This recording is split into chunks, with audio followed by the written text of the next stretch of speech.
Selamat pagi semua. Hari ini kita akan berlatih mendengar dan menyebutkan beberapa huruf abjad. Bersedia untuk memulakan latihan? Mari kita mula. Pertama sekali, kita akan mulakan dengan huruf P. Dengar dengan teliti. P, P, P. Sekarang, cuba sebut bersama-sama. P, P, P. Sekarang, jom kita baca ayat ringkas yang terdiri dari beberapa perkataan diawali dengan huruf P. Kaki, papa, kena, paku. Kita ulang semula. Kaki, papa, kena, paku. Baik sekali. Sekarang kita akan berpindah kepada huruf Q. Dengar cikgu sebut. Q, Q.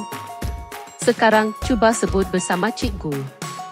Q, Q, Q. Sekarang, jom kita baca ayat ringkas yang terdiri dari beberapa perkataan diawali dengan huruf Q. Ada, ari, baca, Quran. Kita ulang. Semula. Ada, ari, baca, Quran. Bagus. Sekarang kita akan ke huruf R. Dengar bunyi R, R, R. Sekarang ikuti cikgu sebut.